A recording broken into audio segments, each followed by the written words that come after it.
Boleh kita kasih aplaus yang meriah untuk Tuhan kita yang luar biasa. He is Immanuel.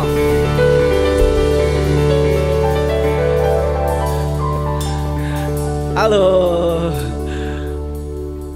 Long time no see. Wah, udah 2 minggu ya. Oke, ada yang baru datang pertama kali hari ini ke tempat ini? Kalau ada aku mau lihat dong tangannya. Halo. Boleh sekitarnya kasih shake hand, kasih hugs ya. Selamat datang. Welcome to the feast. Selamat datang di rumah ini ya. Please make this your home. Jangan cuma datang hari ini, minggu depan datang lagi, bulan depan datang lagi, datang terus tiap minggu ya. Nah, aku mau sapa teman-teman yang di YouTube, itu lihatnya kemana ya? Itu ya. Hai teman-teman yang di YouTube ya, yang lagi live stream. Kita bersama-sama ya. Oke, nah sebelum kita mulai, jadi tema kita masih dengan bahas kitab Imamat. Jadi kitab Imamat itu kita udah bahas waktu itu ya, ada 251 hukum, isinya bahkan cuman hukum doang, gak ada cerita apapun. Tapi di balik hukum-hukum itu kita akan ketemu banyak kebijaksanaan, dan hari ini kita akan bahas salah satunya. Nah, sebelum kita mulai, kita doa dulu ya, kita doa our favorite prayer dalam nama Bapa dan Putra dan Roh Kudus. Amin. Today I receive all of God's love for me. Today I open myself to the unbounded, limitless, overflowing abundance of God's universe. Today I open myself to God's blessings, healing and miracles. Today I open myself to God's word so that I become more like Jesus every day. Today I proclaim that I'm God's beloved, I'm God's servant, I'm God's powerful champion. And because I'm blessed, I'm blessing the world in Jesus' name. Amen.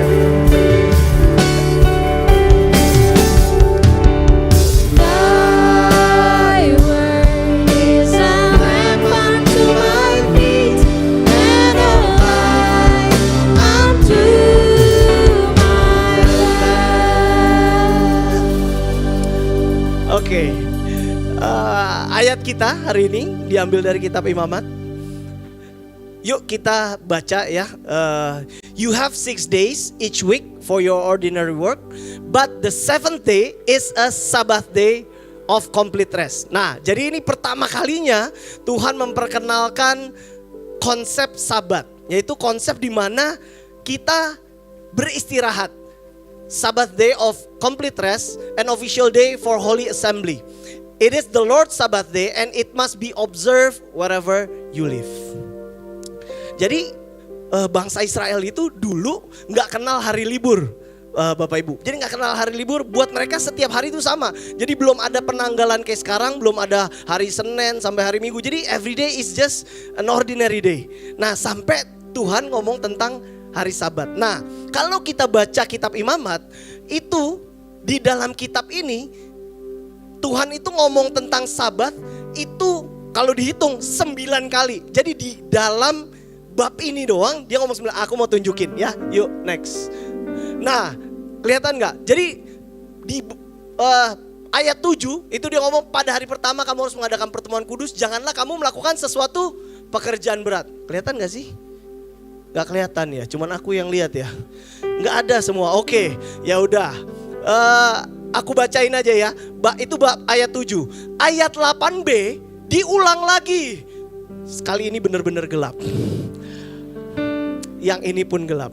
Oke, intinya ya Bapak Ibu, 9 kali diulang ngomongin Sabat. Nah ya, 8b ya, jangan kamu melakukan suatu pekerjaan yang berat. That's okay, gak apa-apa. Kadang tim multimedia kita suka bercanda ya. Belum juga. Oke, that's okay. 9 kali diulang. Artinya apa? Artinya ini sebuah konsep yang penting. Ya, sebuah konsep yang Tuhan pengen kasih tahu bahwa even though kalau kamu kerja, kamu lakukan sesuatu pekerjaan setiap hari, tapi harus ada hari istirahat. Dan hari istirahatnya bukan cuma sekedar istirahat, tapi datang sama Tuhan. Nah, aku mau tunjukin slideku, bisa kelihatan gak? Kalau nggak bisa nggak apa-apa. Jadi tadinya aku mau tunjukin ini adalah screenshot dari Google Calendar saya ya. Nah, jadi aku mau cerita 2 minggu kegiatanku 2 minggu terakhir sebenarnya tergambar di screenshot Google Calendar itu. Jadi kalau nanti tim multimedia kita berhasil menampilkan screenshot Google Kalendernya, teman-teman akan lihat bahwa di Google Calendar itu rapih, nggak ada masalah. Jadi kita tuh taruh pakai Google Calendar di prank ya. Oke, tadi sempat ada ya, nggak apa-apa. Lagi ngomong apa tuh? Jadi lupa ya. Dah di Google Calendar. Jadi aku pakai Google Calendar, goalnya adalah supaya tidak ada bentrok. Jadi kalau ada kegiatan, kalau ada apa, ada diminta pelayanan, ada kegiatan apa, meeting, jadi masukin ke Google Calendar. Nah, jadi setiap kali ada orang tanya, Jul bisa ini enggak? Lihat Google Calendar, putih, bisa. David WhatsApp, Jul di Astra bisa nggak? Ah ini kelihatan ya. Jadi aku mau kasih lihat. Jadi yang biru-biru itu adalah kegiatan aku. Ya. Jadi pokoknya di mana ada kosong, kalau ditanya bisa nggak? Bisa. Kelihatannya nggak ada masalah. Sampai hari itu dijalanin. Jadi dari sejak 2 minggu yang lalu, ini dimulai dari jadi keluarga kita dengan nekatnya liburan ke puncak. Itu adalah tindakan iman paling besar. Kenapa? Karena kalau kita tahu kalau pulang dari puncak itu macet banget ya. Jadi kita nekat, ternyata benar. Di hari kita kelar liburannya, di hari itu pulang jam 12 siang, nyampe rumah di Cibubur loh. Rumahku di Cibubur itu jam 7. Jadi 7 jam kita di jalan, gak istirahat, macet, gak bisa berhenti. Bukan gak bisa berhenti, gak bisa jalan, ya berhenti doang, gak bisa nepi gitu ya. Jadi 7 jam.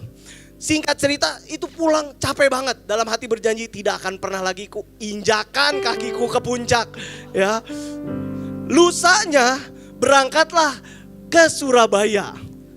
Dan nekatnya waktu itu bilang sama Titi ya, jadi buat teman-teman yang kalau ada punya temen di Surabaya, kita ada feast di Surabaya. Nah Titi waktu itu kontak, Jul bawain di feast Surabaya tanggal segini bisa nggak? Lihat kalender kosong bisa gitu ya. Dia bilang, gue beliin tiket pesawatnya, lu gampang, lu tenang. Nggak usah, gue naik mobil aja ya, biar hemat, biar irit ya. Ternyata jalan ke Surabaya itu 10 jam. 10. Jadi abis kemarin dulu 7 jam jalan, lusanya 10 jam jalan. Gak berhenti ke Surabaya. Ditepuk tanganin ya. Nyampe Surabaya udah malam, makan, tidur. Besoknya langsung bawain talk di Surabaya. Besoknya hari Minggunya pulang lagi, kan nggak bisa dong, mobilnya masa mau ditinggal ya kan. Pulang lagi 10 jam lagi, 10 jam. Nyampe hari Selasanya, lusanya aku lupa aku ada workshop. Jadi aku itu bawain workshop dari jam 10 pagi sampai jam 8 malam. Berdiri, gak duduk, ngomong kayak gini, gak berhenti dari pagi sampai malam. Kelar jam 8 malam, pulang dong ke rumah, tidur. Jam 3 pagi mesti bangun. Kenapa? Karena jam 3 udah mesti jalan ke airport. Jadi waktu nerima aja. Jul bisa gak ini ada komunitas di Makassar, minta tolong gini. Bisa, pokoknya lihat kosong bisa gitu ya. Jadi rapih banget ya, rapih. Jadi jam 8 pulang, jam 3 pagi bangun ke airport. Ke airport jalan nyampe Makassar jam 10, dijemput, makan siang, sorenya langsung bawain talk. Besok paginya balik ke Jakarta, nyampe Jakarta sore, besoknya bawain talk di PD Pabrik Bimoli. Hari Jumat, Sabtu Minggunya 2 hari recording LOJW dari pagi sampai malam. Woo! Hari Seninnya tidur.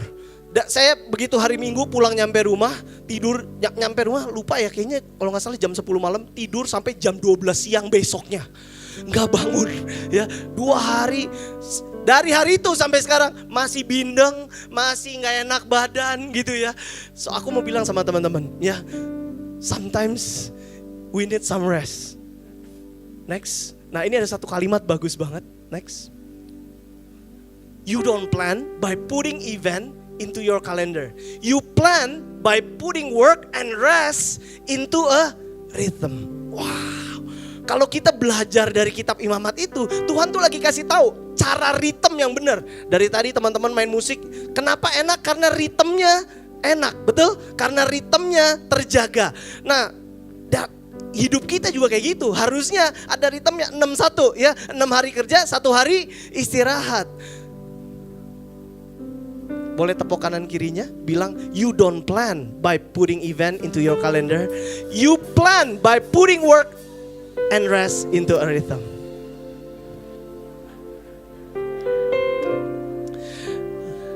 So hari ini kita akan, aku tahu teman-teman udah pegel, sebentar lagi kita duduk. Hari ini kita akan bahas bagaimana putting work and rest into a rhythm di dalam hidup kita. Let's pray. Tuhan Yesus, kami bersyukur kalau hari ini kami hadir di Feast hari ini. Tuhan, kami gak tahu, mungkin Tuhan mau ngomong sesuatu sama kami hari ini. Tuhan, kami terbuka, kami buka mata, hati dan pikiran kami. Tuhan, kami siap mendengarkan Engkau, berbicaralah di dalam hati kami secara pribadi Tuhan. Kami mau pulang dari sini membawa firman-Mu, membawa kasih-Mu Tuhan Yesus.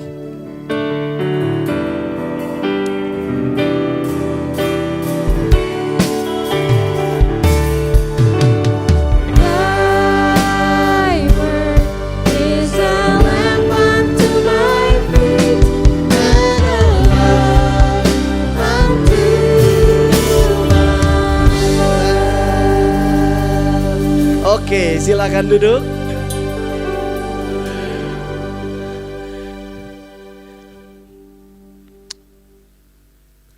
Hari ini kita akan belajar tentang rest, tentang time off, tentang beristirahat, dan apa sih artinya istirahat buat Tuhan, ya. Next.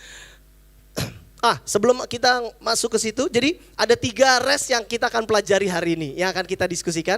Ada 1 physical rest, yang kedua emotional rest, yang ketiga spiritual rest. Nah, kita ngomongin yang pertama, physical rest. Jadi ada satu orang cowok, dia bisnisnya sukses, terus dia belilah 1 mobil Ferrari. Ya, ada yang punya Ferrari di tempat ini? Jangan ngaku ya. Takutnya pulang nanti. Dia beli Ferrari. Dia udah nanti-nanti nih. Wah, ini mobil idaman gua. Ini pasti canggih. Kalau digas bakalan kenceng banget.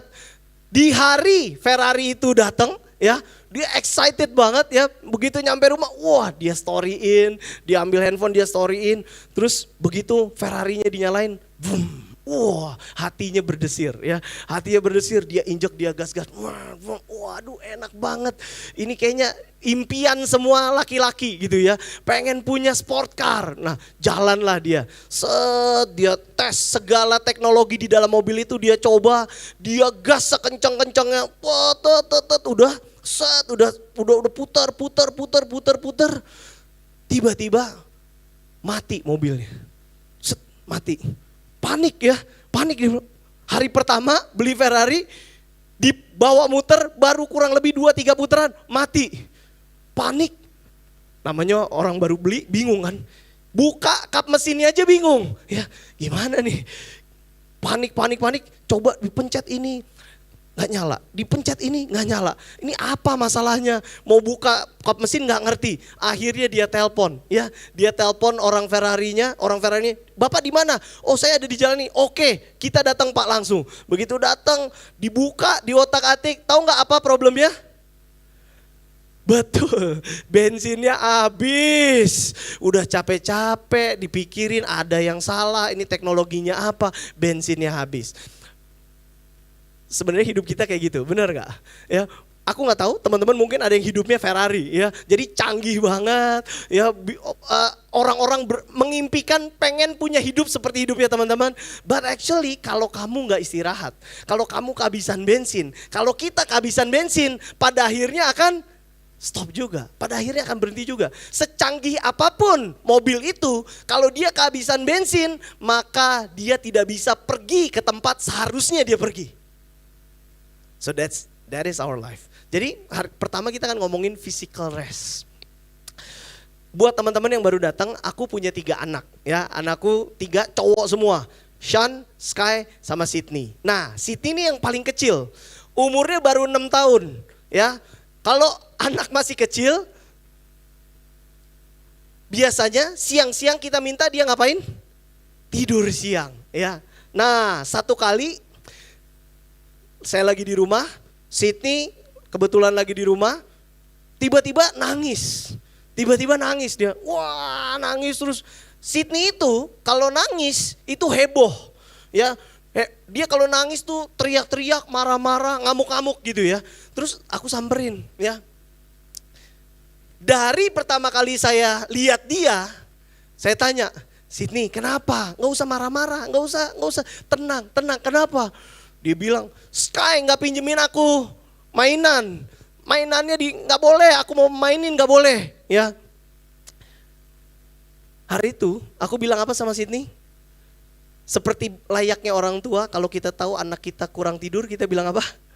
Kamu tuh cranky, kurang tidur. Bukan masalah mainan yang gak dipinjemin, kamu kurang tidur. Halo? Kenapa? Kita yang ibu-ibu tahu ya, kita tahu kapan anak kita beneran butuh pertolongan, kapan kita tahu bahwa ini mah kurang tidur aja. Betul? Kenapa? Karena lain waktu ketika Sydney tidurnya cukup, kalau dia tidur siang, waktu dia minta mainannya dimainin sama Sky nggak dikasih, apa yang dia lakukan? Dia bilang, oh ya udah nggak apa-apa, aku mainin hal yang lain aja. Dia ambil mainan yang lain, dia main. Jadi sometimes kita sebagai orang tua tahu bahwa ada koneksi antara kurang tidur sama how dia response. Did you get it? Waktu aku tanya sama Sydney, kamu ngantuk gak? Apa jawabannya? Dia bilang, enggak, aku gak ngantuk. Sky gak pinjemin mainan. Tapi kita tahu bahwa problemnya bukan Sky gak pinjemin mainan. Problemnya adalah lu kurang tidur. Bocah, kamu tuh kurang tidur. Di level kedewasaan mereka belum bisa lihat koneksi antara apa hubungannya tidur siang sama mainan gua gak dipinjemin. Betul? Tapi di level kita, orang tuanya, di kedewasaan orang tuanya, kita tahu persis bahwa the problem bukan Sky gak pinjemin mainannya. The problem adalah respon kamu tergantung apakah kamu kurang tidur atau enggak. Kalau kamu cukup tidur, dia akan ya udah nggak apa-apa mainin yang lain. Begitu kurang tidur, kesenggol dikit, nggak usah mainan yang nggak dipinjemin. Kesenggol dikit, ngamuk. Sometimes the difference between being stressed and being blessed, often it is a rest.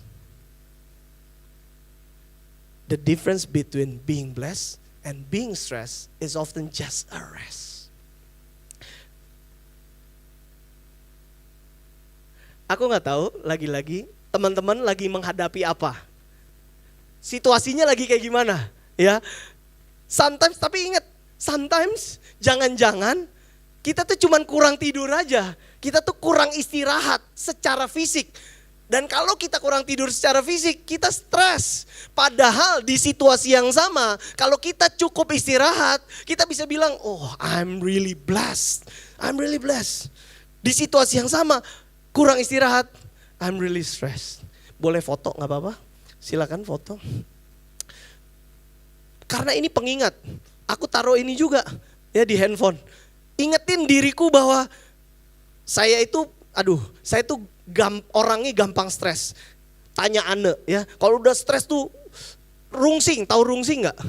Rungsing tuh apa ya kalau bahasa Indonesia tuh ya kayak serba salah, semua serba salah. Ya ini gimana sih, aduh gimana gini ya pokoknya ribut gitu terus, ya kan? The difference between being blessed and being stressed is often just a rest. Ada satu mekanik bilang, bahayanya sebuah mobil yang kalau sering banget dia tuh jalan dalam kondisi bensinnya tiris.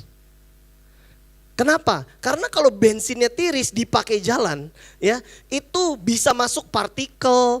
Jadi pokoknya mesinnya nggak awet. Jadi kalau mobil sering dipakai dalam kondisi tiris, selalu rutin mengalami kondisi tiris, mobil saya secara rutin berkala mengalami kondisi tiris ya. Jadi udah habis dikit lagi baru ngisi, Nah, mobil itu dibandingin sama mobil yang misalnya setiap kali 0,1 isi, mobil yang sama mengalami jalanan yang sama, traffic yang sama, umurnya jauh lebih panjang yang mobil yang setiap kali kosong dikit bensinnya diisi. Lagi-lagi hidup kita tuh kayak gitu. Bayangin kalau kita modus operandi kita menjalani hidup adalah dengan selalu tiris, selalu kurang istirahat, ya. Jauh lebih panjang yang banyak istirahat daripada yang kurang istirahat. So, sekali lagi, the difference between being blessed and being stressed is often just rest. Coba tepok kanan kirinya, bro, istirahat bro.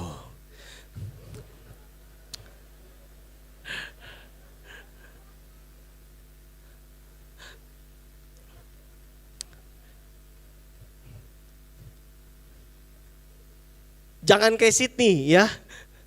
Kita orang dewasa, kita tahu persis batasan kita tahu bahwa kalau kita butuh istirahat, kita istirahat ya. Nah, yang pertama physical rest.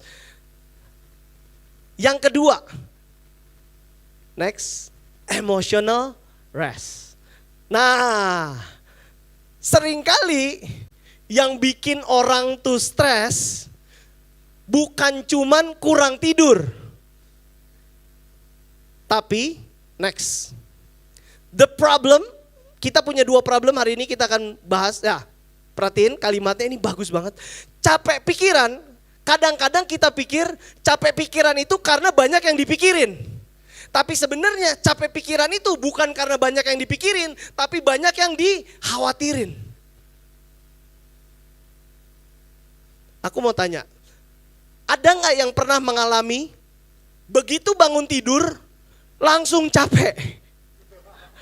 Ada yang pernah ngalamin bangun, banyak yang tunjuk tangan ya.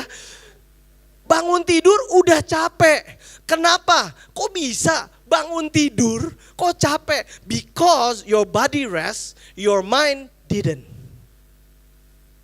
Betul?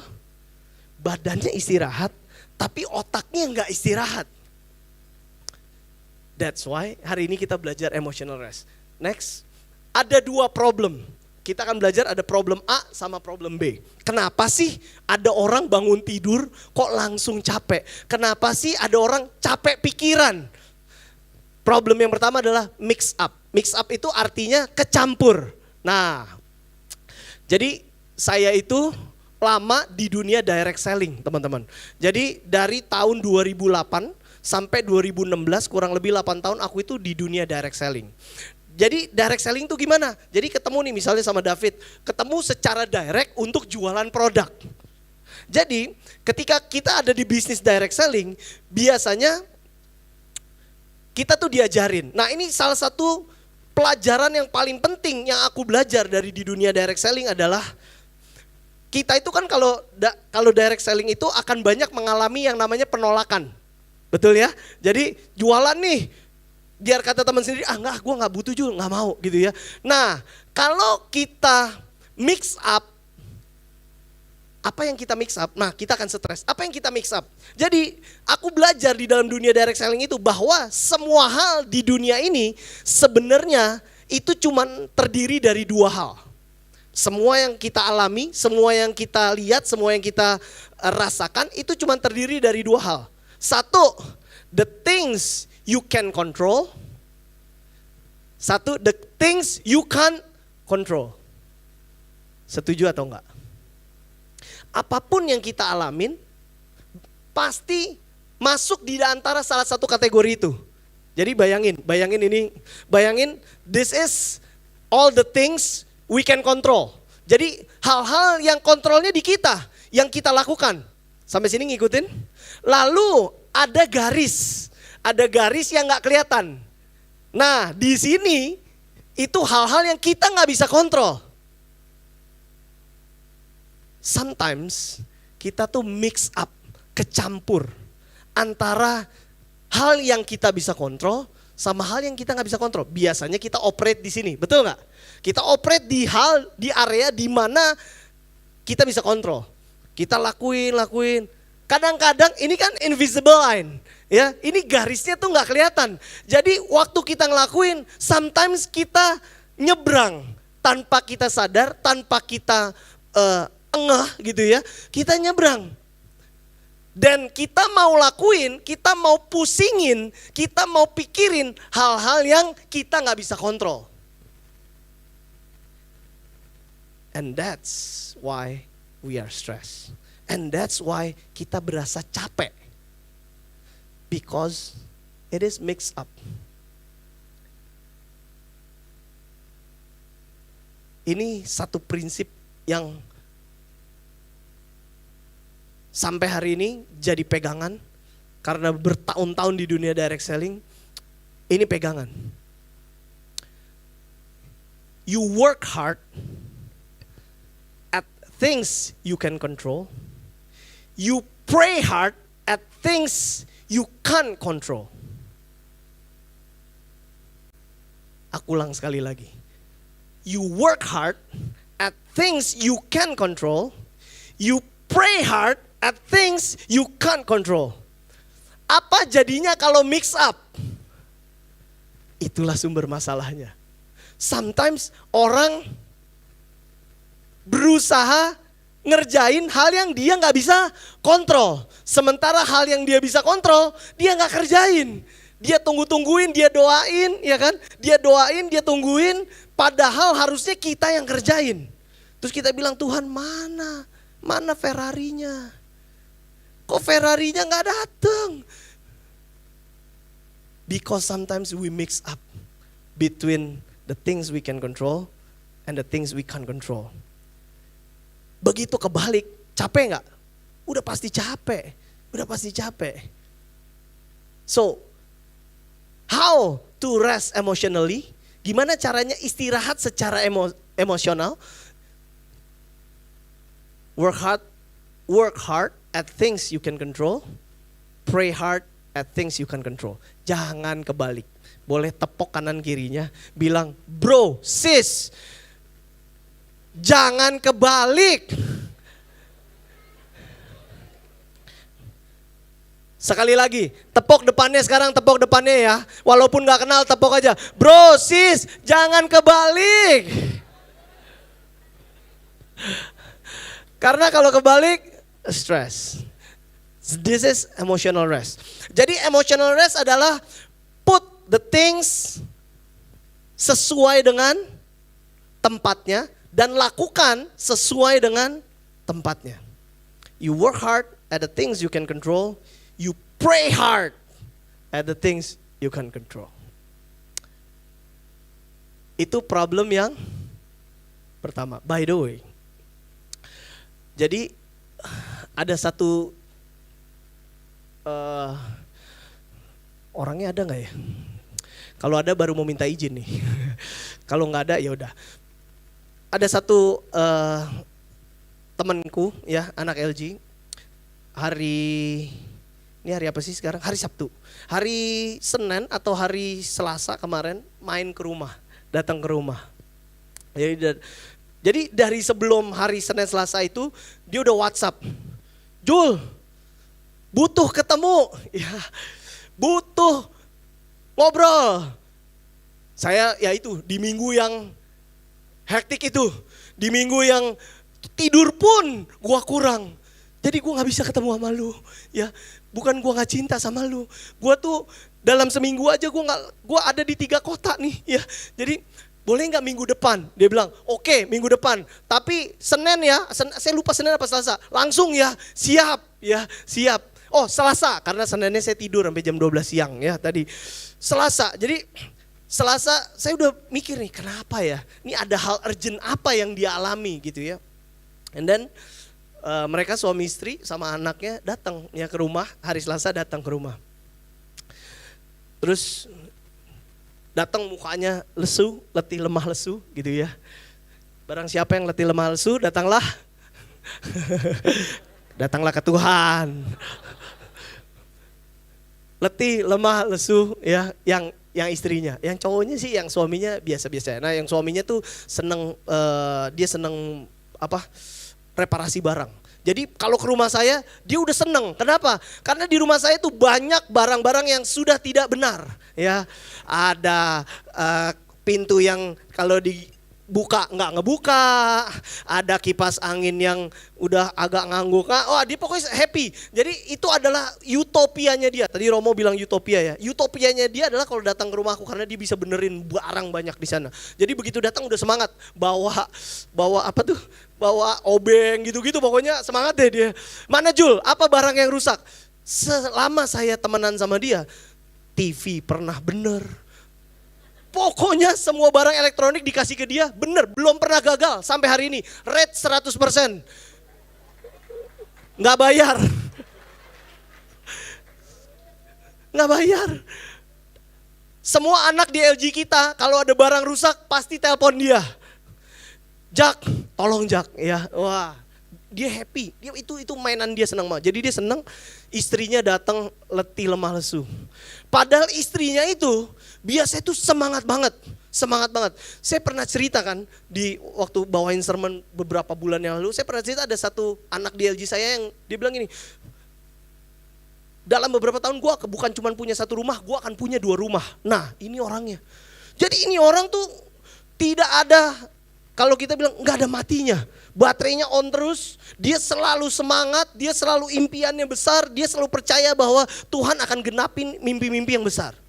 Hari itu datang lemah, letih, lemah lesu, ditiup dikit jatuh tuh ya, lemes gitu. Kenapa lu Rat? Ya, dia bilang, gua hamil. Dia udah punya 2 anak. Udah punya 2 anak. Anaknya yang paling gede umur 10.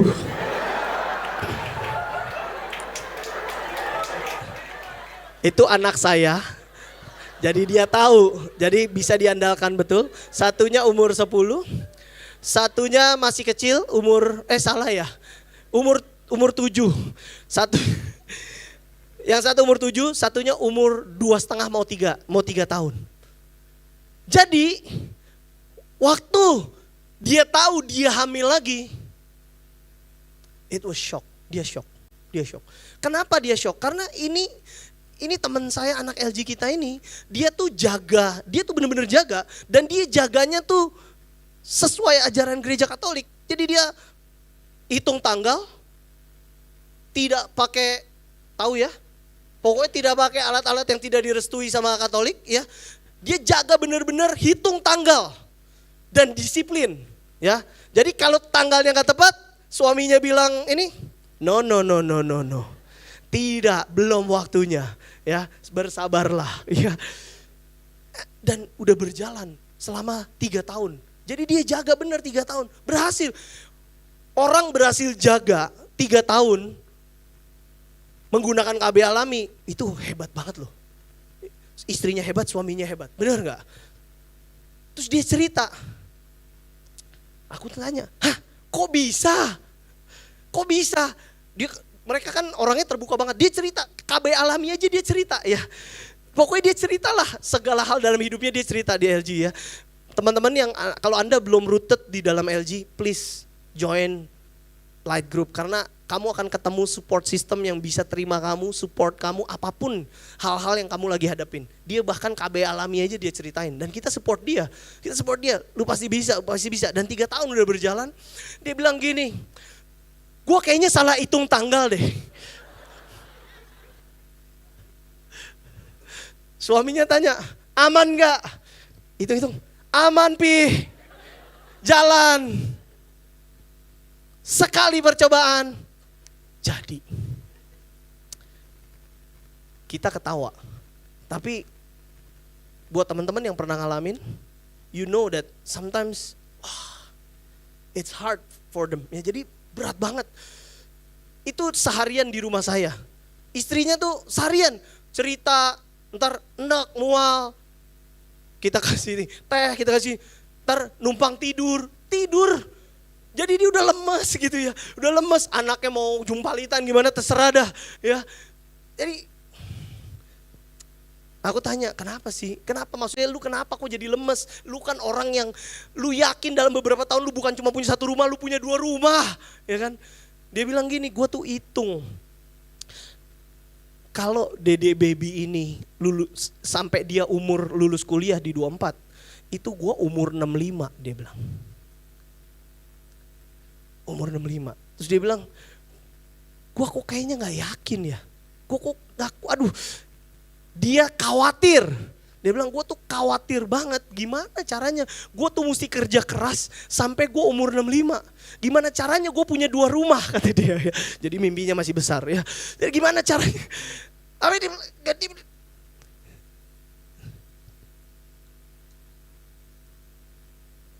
Did you get it? When you mix up the things you can control sama the things you can control, you will be fatigued. Capek, lelah, stres. Kenapa? Karena dia lagi sibuk, bukan banyak yang dipikirin, tapi banyak yang dikhawatirin. Sekali lagi, PR-nya adalah work hard at the things you can control, pray hard at the things you can't control. Itu problem yang pertama. Nah, problem yang kedua, next. Ini satu kalimat dari Bo Sanchez. Bagus banget, aku pertama kali dengar langsung kena ya. Dia bilang, true rest only comes from true trust. Kamu hanya bisa istirahat kalau kamu tahu, kamu percaya penuh bahwa Tuhan akan menjamin masa depan kamu. Kenapa kita nggak bisa istirahat? Basically kalau diteliti di dalamnya adalah karena kita nggak bisa percaya penuh bahwa Tuhan menjamin masa depan kita. That's why kita khawatir and then kita jadi capek. So remember, true rest only comes from true trust. Problem yang kedua. Next. Nah, the second problem still mix up. Kalau tadi mix up-nya sama hal yang di luar kita, seringkali dalam hidup kita mix up sama yang di dalam kita. Next. Kita mix up antara worth versus work. Bingung gak nih?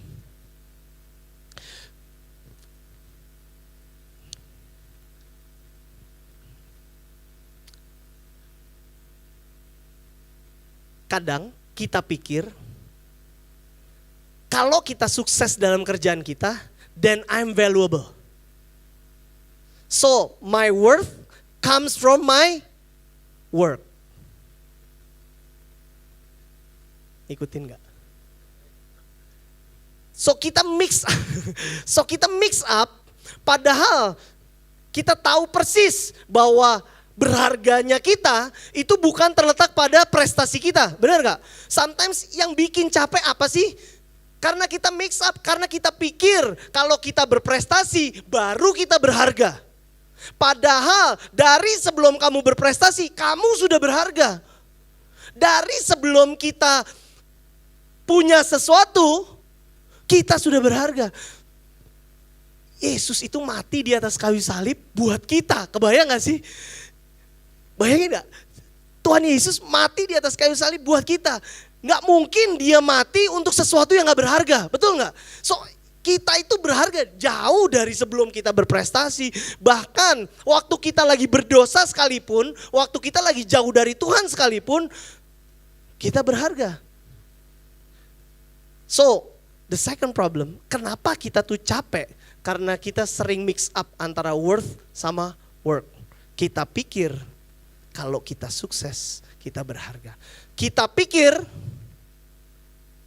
our self-worth determines by our net worth.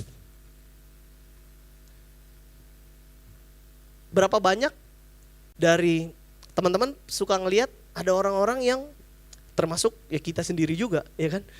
Berapa banyak dari kita yang kita pikir kita tuh baru jadi seseorang, baru valuable kalau kita punya sesuatu yang valuable. We mix up antara my value versus my valuables. Kita pikir kalau kita pakai sepatu Air Jordan seperti teman-teman mesti datang ke rumahnya David ya. Di rumahnya David itu banyak sepatu mahal ya. Sometimes kita mix up. Kita pikir kalau gue pakai Air Jordan Travis Scott harganya 30 juta, baru gue keren, baru gue berharga, baru orang lihat gue. Tapi kalau kita sadar bahwa our worth itu gak ditentukan sama prestasi kita, gak ditentukan sama kekayaan kita, gak ditentukan dari orang lain lihat kita, benar gak? Gak ada hubungannya antara orang lain lihat kita, antara teman-teman naik BMW sama teman-teman naik Avanza, gak ada hubungannya, gak ada hubungan sama berharganya kita. Because mau naik Avanza kek, mau naik BMW kek, you are worth. Jesus died for you. Bukan berarti punya BMW jelek. Benar gak? Bukan berarti punya BMW jelek. Bukan berarti kita punya sepatu Air Jordan jelek. Tapi jangan taruh rasa berharga kamu di sepatu Air Jordan kamu. Jangan taruh rasa berharga kamu di BMW kamu. Lagi-lagi saya cerita, saya tuh datang dari dunia direct selling. Di dunia direct selling itu kita tuh kan jualan dan ngerekrut orang. Jadi sering kali kita tuh beli mobil karena kita pengen kelihatan sukses. Supaya kita bisa ngerekrut. Dan kalau kelamaan mix up di kepala kayak gitu, lama-lama mix up, lama-lama rasa berharganya terletak dari mobil yang dipakai. Saya ini cerita ya, saya itu berulang kali dulu waktu pas di situ ya, waktu pas di industri direct selling itu, saya tuh gontak, saya nggak pernah pakai mobil itu lebih dari 1 tahun. Jadi 1 tahun ganti, 1 tahun ganti. Karena pengen apa? Pengen kelihatan sukses, pengen kelihatan keren. Belinya sama anak LJF sama Hans, ya. Jualnya pun sama Hans, pokoknya beli sama Hans, jual lagi sama Hans, beli lagi sama dia, gonta-ganti ya, gonta-ganti. Kenapa? Karena rasa berharganya diletakkan di barang yang kita punya. Sampai saya ingat banget, ini gak apa-apa deh orangnya, ini soalnya bagus. Saya waktu itu, kita LG-nya masih belum terpisah, kita masih di LG Kokas namanya. Terus datanglah seorang Ko Edi ya. Ada gak sih Ko Edi? Nah ini dia. Nah ada Ciarlin juga. Gua inget banget ya, Ko Edi ini kan directors of Gojek. Jadi high profile, high net worth. Gua inget banget lagi di kita LG di tempat dia. Ciarlin bilang kayak gini, dia lagi buka-buka Shopee apa Tokped pokoknya waktu itu dia bilang, gue lagi cari spray. Dia bilang, terus dia bilang gini, masa spray 500 ribu mahal amat ya? Gue dalam hati gini, hah emang spray 500 ribu mahal? Enggak, tapi tahu nggak? Hari itu aku pulang dengan otak yang berbeda. Ini orang kaya loh. Kaya banget. Dia kalau pergi naiknya first class. Tapi mau beli spray, dicari spray yang paling murah. Kenapa? Karena memang harga dirinya tidak diletakkan pada spray yang mahal.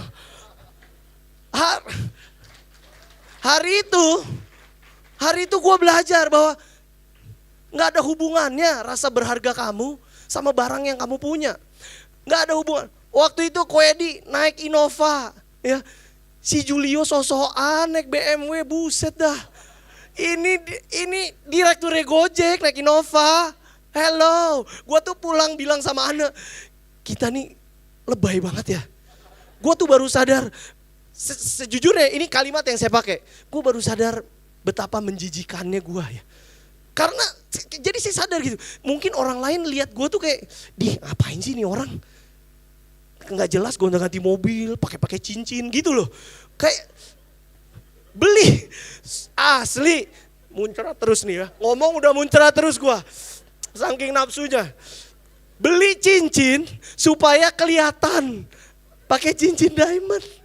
Kalau foto mesti kelihatan cincin diamondnya. My God. Hari itu lewat Koedi sama Charlene, I learned that gak ada hubungannya barang yang kamu punya, prestasi yang kamu itu, gak ada hubungan sama rasa berharga. Karena rasa berharga kamu datangnya dari Tuhan.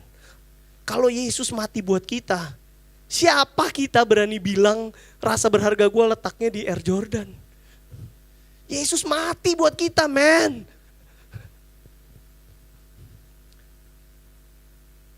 Don't mix up. Karena kalau mix up, you will be tired, you will be burnt out. Next, terakhir. Remember, it's not what I do or what I have, it's who I belongs to.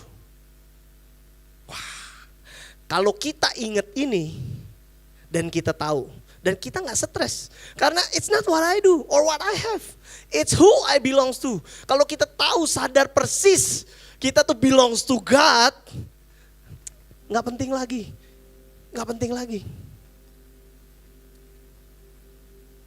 Next, and the third, rest. Spiritual rest. Sometimes dalam hidup kita nggak bisa hindarin situasi nggak enak, nggak bisa hindarin, betul nggak? Sometimes jadwal yang tight, yang bikin capek, kita nggak bisa hindarin. Sometimes situasi-situasi yang nggak dalam kontrol kita, yang terjadi dalam hidup kita nggak bisa kontrol, kita nggak bisa hindarin. Jadi sometimes kita capek secara emosional, sometimes kita capek secara fisik. Tapi yang nggak boleh capek secara spiritual. This is your spiritual rest. When you come to the feast, this is spiritual rest. When you come to the mass, saya kalau udah lagi stres, lagi gak ketemu jalan keluar, I go mass daily. Dan waktu datang ke misa, pagi-pagi, di hari biasa, badan boleh capek, otak boleh mumet, tapi rohnya menyala-nyala. Kalau kamu capek, kalau kamu merasa banyak himpitan, badannya boleh capek, jiwanya boleh capek, rohnya gak boleh capek, rohnya menyala-nyala terus. Aku mau tutup dengan, ingat gak cerita Yesus di kapal, badai, Yesus di kapal bareng murid-muridnya, and then the storm comes, Yesus lagi ngapain? Tidur. That is spiritual rest. Karena spiritual rest itu ngomongin tentang walaupun badai lagi datang, walaupun kayaknya hidup dalam bahaya, Yesus tahu persis bahwa badai easy peasy. Murid-muridnya waktu itu galau, betul? Murid-muridnya panik. Ya, dia bangunin Yesus, dia bilang, Yesus kok lu bisa-bisanya tidur? Lagi badai. Yesus bilang apa? Kok lu gak percaya? Gimana bisa? Lu tuh satu kapal sama Yesus, setiap harinya lu menyaksikan mujizat. Lu lihat 5 roti, 2 ikan, bisa ngasih makan 5.000 orang. Tapi hari itu panik, betul gak? Panik. That's okay. Memang dalam hidup kadang gitu, ya. Begitu cobaan datang, begitu himpitan, begitu cicilan naik, ya, langsung panik, langsung bingung. But remember, in that boat, there's Jesus. There's Jesus. So you can rest spiritually. Badannya sih nggak istirahat, badannya berusaha supaya kapalnya nggak tenggelam, benar nggak? Otaknya mikir gimana caranya supaya lewat badainya. Tapi rohnya, kamu tahu persis bahwa Yesus ada di dalam kapal kita. Dan kalau Yesus ada di dalam kapal kita, you can rest spiritually. Next. Kemarin ngobrol sama Titi, Fish Surabaya, Fish Builder Surabaya. Dia ngomong satu hal yang bagus banget. Dia bilang kayak gini, lu tau gak Jul, gue menyadari kenapa sih orang bisa burn out. Kenapa orang burn out? Because too much of us, too little of God. Saya bilang sama Titi, gue izin dong, gue pakai kalimat lu besok ya waktu sermon. Karena ini bener banget, bener gak? Kenapa kita burn out? Karena kita kebanyakan ngandelin diri sendiri. Because too much of us, too little of God. Lagi-lagi mix up. Harusnya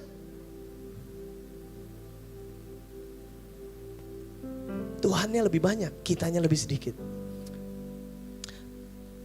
Aku mau undang teman-teman berdiri.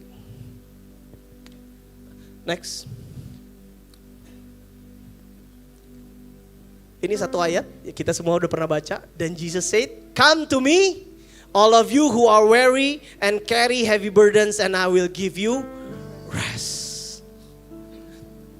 Kalau kita baca kitab Imamat, di kitab Imamat itu Tuhan bilang bahwa kuduskanlah hari Sabat, tapi bukan gak ngapa-ngapain loh. Kuduskanlah hari Sabat dan datanglah kepadaku.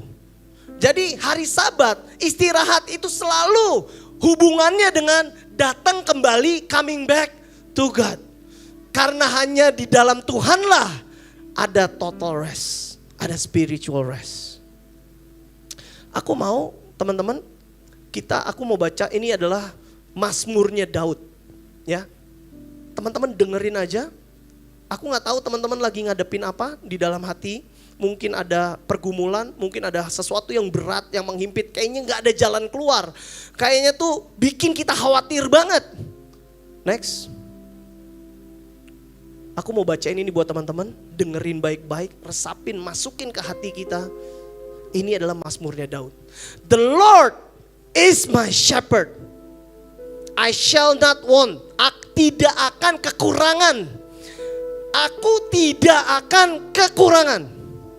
He makes me lie down in green pastures. It talks about rest. He leads me beside still waters. Refreshment. He restores my soul. He leads me in right path for his name's sake. Even though I walk through the darkest valley, I fear no evil. For you are with me. Gadamu dan tongkatmu, they comfort me. You prepare a table before me in the presence of my enemies. Jadi Daud bilang, di hadapan musuhku Tuhan lagi prepare meja untuk makan, untuk feast, untuk pesta. Hari ini kita mau bilang, kalau teman-teman lagi menghadapi sebuah himpitan, kondisi yang kayaknya mustahil, Anda lagi berhadapan sama musuh, remember, Tuhan akan siapin meja untuk pesta di depan musuh kamu. So you can come to him, you can rest.